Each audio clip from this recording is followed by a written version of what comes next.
সিনেমায় ক্যারিয়ারে তুঙ্গে থাকা অবস্থায় রাজনীতিতে মনোনিবেশ করেছেন দক্ষিণে অভিনেতা থালাপতি বিজয়। 2026 সালে তামিলনাড়ু বিধানসভা নির্বাচনের লক্ষ্যে প্রায় 200 কর্মীকে নিয়ে গঠন করেছেন একটি রাজনৈতিক দল। আর রাজনৈতিক ক্যারিয়ারের শুরুতেই বিবাদে জড়ালেন দেশটির প্রধানমন্ত্রী নরেন্দ্র মোদীর সঙ্গে।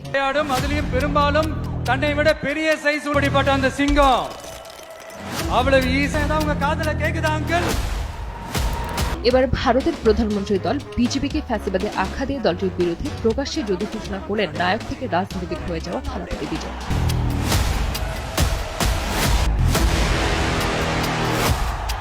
বৃহস্পতিবার 21 আগস্ট আসন্ন 2026 সালের তামিলনাড়ু বিধানসভা নির্বাচনকে সামনে রেখে মাদুরাইয়ের পাড়া পথিতে অনুষ্ঠিত তামিলনাড়ু পিচি কার্যক্রমে দ্বিতীয় রাজ্য সম্মেলনে হাজারো সমর্থকের সামনে এই ঘোষণা দেন তিনি।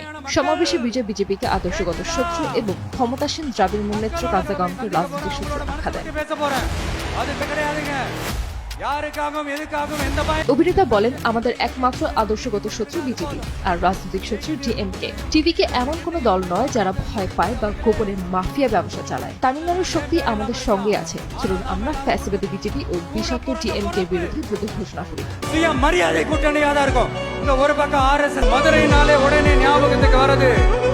রূপক টেনে অভিনেতা রাজনীতিক আরো বলেন, সিংহ সবসময় সিংহই থাকে। একবার গর্জন করলে তার শব্দ 8 কিলোমিটার পর্যন্ত ছড়িয়ে পড়ে। জঙ্গলে শিয়াল অনেক, কিন্তু সিংহ মাত্র একটি, আর সেই জঙ্গলের রাজা। Yes, a lion is always a lion. There are so many jackals and other animals in the forest.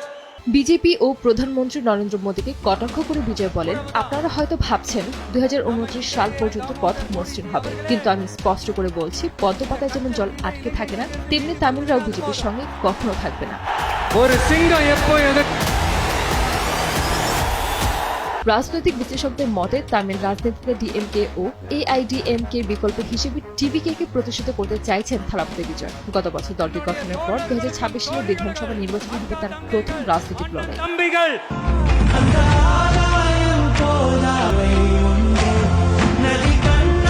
এর আগে গত বছর প্রথমবারের মতো নিজের নতুন দলের সমর্থনে জনসভা করেছিলেন বিজয়। প্রথম জনসভা থেকে দলের লক্ষ্য এবং ভবিষ্যৎ কর্মপন্থার কথা জানিয়েছিলেন তিনি। 2024 সালের 27 অক্টোবর তামিলনাড়ুর ভিল্লুপুরম জেলার সভাটির আয়োজন করা হয়েছিল। সেদিন রাজনৈতিক বিজয়ের বক্তব্য শুনতে কয়েক লক্ষ মানুষ সভাস্থলে জড়ো হয়েছিলেন। সভা থেকে তিনি জানান, দ্রাবিড় আন্দোলনের পুরোধা রামস্বামী পেরিয়ারের আদর্শ মেনে চলবে তার দল। সব মানুষের রাজনৈতিক বিশ্বাসকে মেনে চলার কথাও জানান তিনি।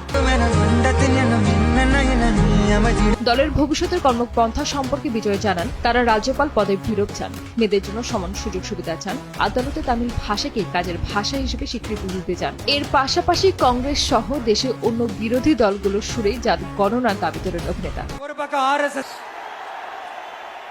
সঞ্জিত আক্তার, দেশ টিভি।